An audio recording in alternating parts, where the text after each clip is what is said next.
Ration கடையில் கிடைக்கிற அரிசியில் சில அரிசி மணிகள் தொழிற்சாலையில் செய்யப்பட்ட அரிசி அப்படிங்கிறது உங்களுக்கு தெரியுமா? எத்தனை பேருக்கு அது தெரியும் அப்படிங்கிறத கமெண்டில் சொல்லுங்கள். ஒரு 2 நாளுக்கு முன்னாடி வீட்டுக்கு ஒரு கெஸ்ட் வந்திருந்தாங்க. அந்த கெஸ்ட்டு வீட்டில் சகஜமாக பேசும்போது சமையல் அறையில் போய் பேசிகிட்டு இருந்தாங்க ஒய்ஃப் கூட. பேசிகிட்டு இருக்கும்போது வீட்டில் தோசைக்கு மாவு அரைக்கிறதுக்காக அரிசி ஊற போட்டிருந்தோம்.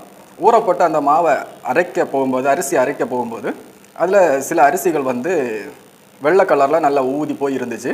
அப்போது அந்த கெஸ்ட் என்ன சொன்னாங்கன்னா, இதெல்லாம் பிளாஸ்டிக் அரிசி, இதெல்லாம் நமக்கு தேவையில்லாத அரிசி, இந்த அரிசியெல்லாம் எடுத்து வெளியில் போட்டுறணும் அப்படின்னு சொல்லிட்டு சொன்னாங்க. நாங்கள் இது வரைக்கும் அந்த மாதிரி எதுவுமே எடுத்து வெளியில் போட்டது கிடையாது. அந்த கெஸ்ட் புதுசாக சொன்னாங்க.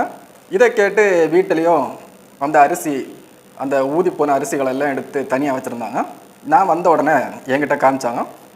பாருங்கள், இதெல்லாம் பிளாஸ்டிக் அரிசி அப்படின்னு சொல்கிறாங்க, இதெல்லாம் யூஸ் பண்ணக்கூடாதுன்னு சொல்கிறாங்க, இதெல்லாம் நம்ம இத்தனை நாள் யூஸ் பண்ணியிருக்கோம், இதனால் என்னென்ன விளைவுகள் வந்திருக்குன்னு தெரியலை அந்த மாதிரி சொன்னாங்க. நான் உடனே அவங்கக்கிட்ட இதெல்லாம் பிளாஸ்டிக் அரிசி கிடையாது, இதெல்லாம் அரசாங்கம் தொழிற்சாலையில் செஞ்சு நமக்கு கொடுக்குற அரிசி. அதாவது கிராமப்புறங்களில் இன்னும் நிறைய குழந்தைகளுக்கு ஊட்டச்சத்து குறைபாடுகள் இருக்குது. அதனால் இந்த ஊட்டச்சத்தை சில அரிசிகள் மாதிரி செஞ்சு, அது அரிசி தான், அரிசி மாதிரி ஊட்டச்சத்துக்களை செஞ்சு நம்ம நியாய விலை கடைகளில் கிடைக்கிற ரேஷன் அரிசியில் மிக்ஸ் பண்ணி கொடுக்குறாங்க. அது பார்க்குறதுக்கு அரிசி மாதிரி தான் இருக்கும், ஆனால் அரிசி கிடையாது. அதில் ஊட்டச்சத்துக்கள் நிறைஞ்சிருக்கும். இது ஃபேக்ட்ரியில் செய்யப்படுற அரிசி. இந்த அரிசியை நமக்கு மிக்ஸ் பண்ணி கொடுப்பாங்க. இந்த அரிசியை சாப்பிடும்போது சில ஊட்டச்சத்துக்கள், நமக்கு சில பிள்ளைகளுக்கெல்லாம் ஊட்டச்சத்து குறைபாடு இருக்குன்னு சொல்லிட்டு மருத்துவமனையில் சொல்கிறதெல்லாம் நம்ம கேள்விப்பட்டிருப்போம். இந்த ஊட்டச்சத்து குறைபாட்டை குறைப்பதற்காக மட்டும்தான் இந்த அரிசியை தொழிற்சாலையில் செஞ்சு நம்ம ரேஷன் கடையில் கிடைக்கிற அரிசியில் மிக்ஸ் பண்ணி கொடுக்குறாங்க. அந்த அரிசி தான் நம்ம இட்லிக்கு தோசைக்கு போடும்போது அது நல்லா ஊறி ஒரு ரப்பர் மாதிரி கிளுக்குன்னு இருக்கும். ஸோ இந்த அரிசியை நம்ம நிறைய மக்கள் பார்த்துக்கிட்டு தான் இது பிளாஸ்டிக் அரிசியாக இருக்குமோ, இது கெட்டுப்போன அரிசியாக இருக்குமோன்னு நினைக்கிறாங்க. இது கெட்டுப்போன அரிசியோ பிளாஸ்டிக் அரிசியோ கிடையாது. இது ஊட்டச்சத்து நிறைந்த அரிசி, தொழிற்சாலையில் செய்யப்படுற அரிசி. ஃபேக்ட்ரியில் இதை அரிசி மாதிரியே மேக் பண்ணி அரிசி கூட மிக்ஸ் பண்ணி கொடுப்பாங்க. மற்ற மாதிரி துண்டு துண்டாக போட்டு அரிசியில் போட்டு கொடுத்தாச்சுன்னா நம்ம மக்கள் என்ன செய்வாங்க?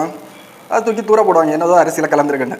அதனால தான் அரிசி மாதிரியே செஞ்சு ஊட்டச்சத்து அரிசி அதில் மிக்ஸ் பண்ணி கொடுத்துருக்காங்க. ஸோ நீங்கள் ரேஷன் கடையில் கிடைக்கிற அரிசியில் இந்த மாதிரி வெள்ளையாக அரிசி இருந்தோன்னா அதை நீக்கிட்டு சாப்பிட வேண்டிய அவசியம் கிடையாது. அது ஊட்டச்சத்து அரிசி தான், நல்ல அரிசி தான் அப்படின்னு நான் எங்கள் வீட்டில் அவங்கக்கிட்ட சொன்னேன். என் ஒய்ஃப்கிட்டையும் சொன்னேன், அந்த கெஸ்ட்டுக்கிட்டையும் சொன்னேன்.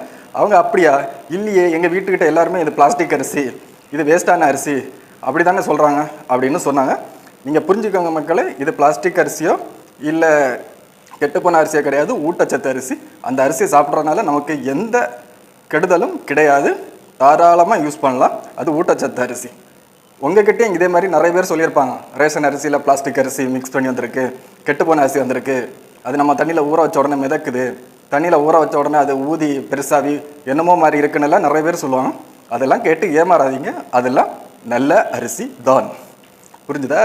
பிடிச்சிருந்தா லைக் பண்ணுங்கள். பிளாஸ்டிக் அரிசி, ரேஷன் அரிசியில் பிளாஸ்டிக் அரிசி இருக்குது, மிக்ஸ் பண்ணி இருக்குன்னு சொன்னால் நம்பாதீங்க.